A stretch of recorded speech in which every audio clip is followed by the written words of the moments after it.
పాటు శ్రీ విద్యా పండితులు శ్రీ వేణుమాధవ శర్మ గారు మనతో పాటు ఉన్నారు. వారితో మాట్లాడి సికింద్రాబాద్ ఉజ్జయిని మహంకాళి అమ్మవారి ఆలయ విశిష్టతను తెలుసుకుందాం. నమస్కారం గురుగారు. శుభం శుభం. గురుగారు, సికింద్రాబాద్ ఉజ్జయిని మహంకాళి అమ్మవారి ఆలయ విశిష్టతను మీ మాటల్లో తెలుసుకోవాలనుకుంటున్నాం. అసలు ఎప్పుడు గుడిని స్థాపించారు? ఈ ఆలయ చరిత్రని మా కోసం వివరించండి. జగన్మాత మహాకాళిగా ఉజ్జయిని నుంచి వచ్చి ఈ భాగ్యనగరంలో లష్కరుగా కేరళికగన్న ఈ స్థానంలో ఇంచుమించుగా 250 సంవత్సరాలుగా పూజలు అందుకుంటూ జగన్మాత మాతృస్వరూపంగా భక్తులందరినీ ఎల్లవేళలా కాపాడుతూ ఉంటుంది. ఈ జగన్మాత ఈ యొక్క లష్కర్ గోనాలు పండుగగా ప్రసిద్ధికెక్కడానికి కానీ మహాకాళిగా ఆడగిడ్డగా అందరి మన్ననలను పొందడం కానీ కారణం ఏమిటి అంటే ఈ ప్రాంతం అంతా కూడా పూర్వకాలం సురుటి అక్కయ్య గారు వారి బంధువులు చాలామంది డోలీ గేరర్లతో నిండి ఉండేది. ఆ సమయంలో ఇక్కడ మశూచి, కలరా, అంగవార్లు ఆదిగా వ్యాధులు ప్రగలుతూ ఉండేవి. ఆ సమయంలో సురుటి అక్కయ్య గారు ఆయన అనుచరులు అందరూ కలిసి ఉజ్జయిని మహాకాళి అమ్మవారిని వేడుకున్నారు. అమ్మ జగన్మాత, నీవు కరుణించి ఈ వ్యాధుల నుండి మమ్మల్ని కాపాడినట్లయితే మేము ఉజ్జయిని నుంచి నిన్ను తీసుకొచ్చి ఇక్కడ స్థాపన చేసి పూజ చేసుకుంటాను తల్లి అని కోరుకోగా భక్తుల కోరిక మేరకు జగన్మాత ఆశీర్వదించిన దానికి తగ్గట్టుగా ఈ కుటుంబాలందరూ వెళ్ళి ఉజ్జయిని నుంచి జగన్మాతని తీసుకొచ్చి ఈ ప్రాంతంలో ప్రతిష్ఠింపచేయడం జరిగింది. ఆ విధంగా 1813వ సంవత్సరంలో దారు రూపంలో అమ్మవారిని ప్రతిష్ఠ చేసినటువంటి జగన్మాతకి ఒక విశేషమైనటువంటి పూజ చేయాలి. అది ఎప్పుడు చేయాలి అనేటువంటిది ఆనాటి పెద్దలందరూ తీర్మానం చేసి సాధారణంగా ఎండాకాలం వెళ్ళిపోయి గ్రీష్మ ఋతువు ప్రవేశిస్తుండగా ఇంచుమించుగా వ్యాధులు వస్తూ ఉంటాయి. కొత్తగా వానలు కొట్టడం, ఆ వానలు కొట్టడానికి గత్తర్లు లేవడం, మసూచి రావడం, కలరా రావడం ఇట్లాంటివన్నీ జరుగుతూ ఉండేవి. కాబట్టి ఆషాఢ మాసం అనువైన మాసం, అమ్మవారికి ఇష్టమైన మాసం కాబట్టి ఆషాఢ మాసంలో జగన్మాతకి గోనాల పండగ చేస్తే బాగుంటుంది అనేటువంటి ఉద్దేశంతో ఇక్కడున్నటువంటి భక్తులందరూ సురుటి అక్కయ్య గారు కుటుంబీకులు, అనుచరులు, మిత్రులు అందరూ కలిసి ఆషాఢ మాసాన్ని ఎన్నుకోవడం జరిగింది. అలా ఎన్నుకున్నటువంటి ఆషాఢ మాసంలో మొట్టమొదటగా వచ్చేటువంటి ఆదివారం నాడు ఘటస్వరూపంలో అమ్మవారిని ఎదుర్కొస్తారు. దాన్ని ఎదుర్కోలు అంటారు. ఆ ఆదివారం నాడు అమ్మవారింటికి వచ్చినటువంటి జగన్మాత పుట్టింటికి వస్తుంది అన్నట్టుగా ఒక లెక్క. అటువంటి జగన్మాత 15 రోజులు కూడా ఈ చుట్టుపక్కల ఉన్నటువంటి వీధులు, గ్రామాలు అన్నీ సంచారం చేసి 15వ రోజున అనగా మళ్ళా 3వ ఆదివారం నాడు తెల్లవారుజామున 4:05 అత్యంత వైభవంగా అలంకారం చేసి అమ్మకి మొట్టమొదటి ద్వారాలు తెరిచి మంగళహారతి ఇవ్వడం జరుగుతుంది. ఆ విధంగా మంగళహారతి ఇచ్చిన తర్వాత జాతర మొదలవుతుంది. ఆషాఢ జాతర యొక్క విశిష్టత 3వ ఆదివారం నాడు తెల్లవారుజామున 4 గంటల నుంచి మొదలవుతుంది. ఏ విధంగా అంటే ఆడవాళ్ళందరూ తలస్నానాలు చేసి కట్టుచీరలు కట్టుకొని ముత్తైదువులుగా అలంకారం చేసుకుని తలకైన గొండినటువంటి పాయసం కుండ, దానిపైన శాఖలు కోసేటువంటి ఒక చిన్న కుండ, దానిపైన గండదీపం వేకాకులతో అలంకారం చేసి దాన్ని శిరస్సును పెట్టుకొని అమ్మవారికి సమర్పించడానికి తండోపతండాలుగా ఆనాటి నుంచి కూడా ఈ యొక్క జగన్మాత దర్శనార్థమై రావడం అనేది పరిపాటి. అంటే ఎప్పటి నుంచి ఇలా బోనాలు సమర్పిస్తూ ఉన్నారు? 1813వ సంవత్సరం నుంచి. అందుకనే ఎవరికి తెలియనటువంటి ఒక విషయం ఏమిటంటే లష్కర్ బోనాలు అన్నటువంటిది మొట్టమొదటిగా మొదలైనటువంటి దేవాలయం ఏదైనా ఉంది అంటే అది మహాకాళి దేవాలయం, సికింద్రాబాద్లో ఉన్నటువంటి దేవాలయమే. ఇంచుమించుగా 50-60 సంవత్సరాలుగా ఇతరుల దేవాలయాలన్నీ కూడా మొదలుపెట్టడం జరిగింది. కానీ అసలు జాతర లష్కర్ బోనాల కొండగా మొట్టమొదటగా మొదలైంది. లష్కర్లో అమ్మవారి ఉజ్జయిని మహాకాళి అమ్మవారి దేవస్థానంలోనే. దీన్ని దినదిన కృగర్ధమానంగా పెంచుకుంటూ వస్తూ ఎండోమెంట్స్ వచ్చిన తర్వాత అమ్మవారికి రాతి కట్టడంతో పుష్పగిరి జగద్గురువుల చేత పునఃప్రతిష్ఠ చేయడం, ఒక 10 సంవత్సరాల క్రిందట మహాకాళేశ్వర స్వామిని ప్రతిష్ఠ చేయడం, వీరభద్రుల్ని ప్రతిష్ఠ చేయడం, ఇక్కడ అమ్మవారి యొక్క విశిష్టత ఇంకా పెరుగుతూ చక్కగా కన్నుల కండువగా శాకంబరి అలంకారాలతోటి, గాజుల అలంకారాలతోటి, మిఠాయిలతో అలంకారాలతోటి, పూలతో అలంకారాలతోటి, కోటి కుంకుమార్చన, 1,00,000 కుంకుమార్చన, 1,00,000 పుష్పాల పూజ, ఇవన్నీ కూడా చాలా దీదీప్యమానంగా కన్నుల కండువగా జరుగుతూ ఉంటాయి. ఇక్కడ ఏ రూపంలో కొలువై ఉన్నారు అమ్మవారు? జగన్మాత మహాకాళిగా. అమ్మవారికి 3 స్వరూపాలు: మహాకాళి, మహాలక్ష్మి, మహాసరస్వతి. ఇది ప్రధానమైనటువంటి దేవతగా కూడా కొలువగొడుతూ, అయితే ఆనాడు ఉన్నటువంటి కామరులకి వాళ్ళ యొక్క విజ్ఞానానికి సమానంగా ఆనాడు అమ్మని కామర జనమంతా కూడా చిన్నగా వాళ్ళకు ఉన్నటువంటి తెలివితేటలతోటి, కసుకుంకుమలతోటి, గోనాలతోటి, శాఖలతోటి, పట్టు చీరలతోటి, ఇటువంటి చక్కటి కార్యక్రమాలతో అమ్మవారిని పూజించడం జరిగేది. మనకి స్వతంత్రం వచ్చిన తర్వాత పునఃప్రతిష్ఠ ఆది కార్యక్రమాలు జరగక ముందు ఓగిరాల వెంకట సుబ్బయ్య గారని ఉండేవారు. వారు ప్రప్రథమంగా పెద్ద సుబ్బయ్య గారని, చిన్న సుబ్బయ్య గారని అన్నదమ్ములు వాళ్ళు. ఒంగోలు నుంచి వచ్చి ఇక్కడ స్థిరపడిపోయినటువంటి వాళ్ళని ఇక్కడ ఆలయంలో పూజారులుగా పెట్టుకోవడం, మంచి శాస్త్రవేత్తలైనటువంటి వీళ్ళు అమ్మవారిని దర్శించినటువంటి గొప్పతనం అందరికీ తెలిసినటువంటి విషయమే.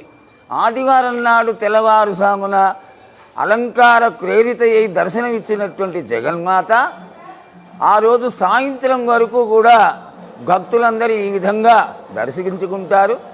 తరువాత సాయంత్రం వేళల్లో అమ్మవారికి సోదరుడైనటువంటి కోటరాజుల వేషాలతో, కలహారపు గండ్లతో, మేళ తాళాలతో అమ్మవారిని వచ్చి దర్శించుకుంటారు. వేలకు వేలుగా, లక్షలుగా మారుతున్నటువంటి ఈ భక్త జనావళి ఇంచుమించుగా సోమవారం తెల్లవారుజాము వరకు కూడా జరుగుతూనే ఉంటుంది. సాగర విధానంలో ఇంకా విశిష్టత కలిగినటువంటి ఈ దేవాలయంలో రాత్రి 1000 కళ్ళ కుండ తేవడం జరుగుతుంది. దానిలో కళ్ళు తీసుకొస్తారు. అంటే ఏమీ మందులు మాకులు ఏమీ కలవకుండా ఉండేటువంటి చక్కటి పదార్థాన్ని తీసుకొచ్చి వేకాకులు కింద కరిచి దానిపైన భద్రపరిచి పెడతారు. రెండవది కచ్చికుండ తీసుకొస్తారు. ఆ కచ్చికుండ యొక్క విశిష్టత మర్నాడు పొద్దున జోగిని ఎవరైతే రంగం చెత్తుందో ఆ రంగం చెక్కేటువంటి అమ్మాయి ఆ కచ్చికుండకైన నిలబడి భవిష్యత్తుని సంవత్సరం కాలం జరిగేటువంటి భవిష్యత్తుని తెలియచేస్తుంది. ఇది కేవలం ఉజ్జయిని మహాకాళి దేవస్థానం సికింద్రాబాదులో మాత్రమే ఉన్నటువంటి ఒక విశిష్టత. దాన్ని ఈనాడు అలా కురగలి ఊరంతా కూడా కాకింది. ఆ 1830వ సంవత్సరం నుంచి కూడా రంగం అనేటువంటి కార్యక్రమాన్ని జోగిని స్త్రీ భవిష్యత్తు తెలియజేయడం అనేది చాలా విశిష్టతగా విశేషంగా మహాకాళీ దేవస్థానంలో జరిగేటువంటి క్రియ. ఈ రంగం చెక్కేటువంటి విషయంలో కచ్చికుండకైన ఆ జోగిని నిలబడ్డంతసేపు అమ్మవారు ఉన్నంతసేపు కూడా కచ్చికుండ పగలదు. అమ్మవారు వెళ్ళిపోయిన తర్వాత ఆ కచ్చికుండ ముక్కలైపోతుంది. ఇది అమ్మవారు ఉన్నది అని తెలియజేయడానికి చక్కటి తార్కాణం. అదే సోమవారం నాడు మరి అమ్మవారు అత్తవారింటికి వెళ్ళిపోవడం 16వ రోజున కరికాటి ఘట రూపంలోనే వెళ్ళడం కాక అలంకార పూరితమైనటువంటి భద్రగజంకైన అమ్మవారిని అలంకరింపు చేసి నీళ్ళ తాళాలతో రకరకాల విన్యాసాలతో నగర క్రద్దలందరూ కలిసి ఊరి కొరిగేర వరకు తీసుకువెళ్ళి సాగనంకి రావడం అనేది ఈ యొక్క ఆలయంలోనే ఇంతవరకు కూడా వస్తున్నటువంటి విషయం. బోనం సమర్పిస్తూ ఉంటారు. అసలు బోనంలో ఏముంటాయండి, ఏమేమి సమర్పించాలి అమ్మవారికి? తెలంగాణ ప్రాంతంలో బోనం అనేది చాలా విశేషమైనటువంటి లక్ష్యం కలిగినటువంటిది, మర్యాద కలిగినటువంటిది. భక్తులందరూ కూడా ఆడబిడ్డకి తీయటి భోజనం పెట్టడం ఒక ఆనవాయితీ.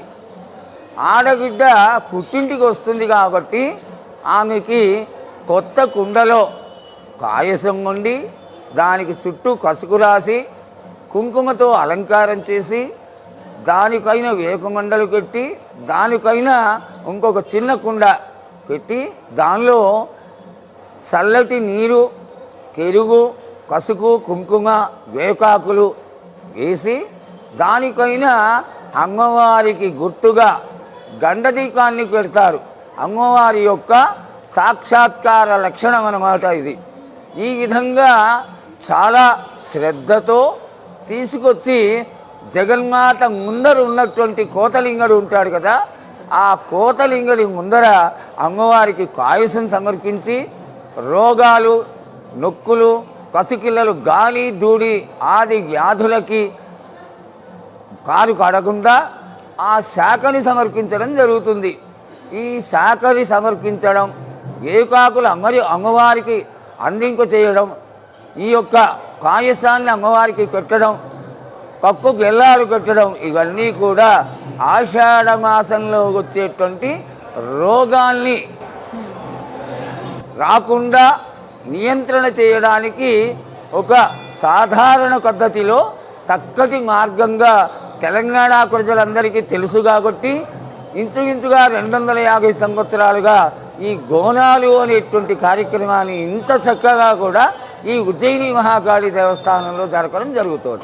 గురువుగారు, మీ అనుమతితో మరొక ప్రశ్న అడుగుతాను. మీరు ఎన్ని సంవత్సరాలుగా ఇక్కడ పౌరోహిత్యంలో ఉన్నారు, అమ్మవారి అర్చనలో ఉన్నారు? మా తాతగారు వారు మహబూబ్ కాలేజీలో సంస్కృత పండితులు. వారు ఇంచుమించుగా ఇప్పుడు బతికుంటే 150 సంవత్సరాల వారయ్యారు అయి ఉండేవారు. వారు ఇక్కడ వైదిక అడ్వైజర్గా ఉండేవారు. ఆనాడు ఒక చక్కటి శాక్తేయ పీఠం 60-70 మంది బ్రాహ్మణులతో ఈ ఆలయంలో చక్కటి పూజలు, అద్భుతమైనటువంటి పూజలు, దేవీ సంబంధమైనటువంటి పూజలు జరుగుతూ ఉండేవి. అలా వారు కర్మోపదించిన తర్వాత నా తండ్రి గారైనటువంటి భాస్కరమూర్తి గారు మిలిటరీలోకి వెళ్ళిపోవడం, వారు అంతగా పట్టించుకోకపోవడం, తరువాత ఆ క్రమంలో అది భగవత్ ప్రేరణే అనుకోవచ్చు, అమ్మవారి యొక్క ఆశీర్వాదంగా అనుకోవచ్చు. నాకు చిన్నప్పటి నుంచి కూడా ఈ జగన్మాత యొక్క సన్నిధిలో పూజ చేయాలి, పారాయణ చేయాలి, అమ్మవారి యొక్క సేవ చేయాలి అనేటువంటి కోరిక ఉండేది. నాకు జగద్గురువులైనటువంటి పుష్పగిరి పీఠాధిపతులు మంత్రశాస్త్రంలో పరిపూర్ణమైనటువంటి పూర్ణదీక్షనిచ్చి మంత్రశాస్త్రాన్ని ఇవ్వడం, నాకు ఈ ఆలయానికి సంబంధించినటువంటి పరిపూర్ణమైనటువంటి మంత్రశాస్త్రాన్ని వారు ఉపదేశం చేయడం జరిగింది.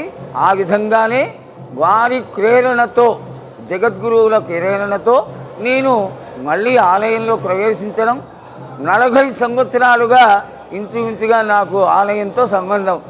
అదేవిధంగా ఇక్కడ ఇదే వీధిలో నేను పుట్టి ఇక్కడే చదువుకొని ఇక్కడే అమ్మవారి సన్నిధిలో నేను ఇక్కడ పనిచేస్తున్నానంటే ఇది కేవలం అమ్మవారి అనుగ్రహం, అమ్మవారి యొక్క ఆశీస్సులు తక్కువ వేరు కాదని నా ఉద్దేశం. చివరిగా ఒక్క ప్రశ్న గురువు గారు, ఈ 40 ఏళ్లలో మీకు ఎప్పుడన్నా అమ్మవారు దర్శనమిచ్చారా, సాక్షాత్కారం అయ్యారా, ఎప్పుడన్నా మాట్లాడారా? కరోక్షేణ కరోక్ష క్రియ ఇవహి దేవాహ అనేటువంటిది కలియుగంలో మహన్యాసంలో చెప్తున్నటువంటి మహామంత్రం. ఈ మంత్రం యొక్క విశిష్టత ఏమిటి అంటే, అమ్మాయి వచ్చి నన్ను అడిగింది అమ్మవారు దర్శనం ఇచ్చిందా అని.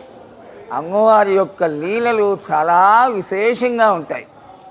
మా దేవాలయంలో ఏదన్నా కార్యక్రమం కొరకాట్ల మాకు తెలియదు, నేను కడుకొని ఉన్నాను. రాత్రి తెల్లవారుజామున 4 గంటలకి ఆ కార్యక్రమం జరగబోతోంది, నాకు తెలియదు.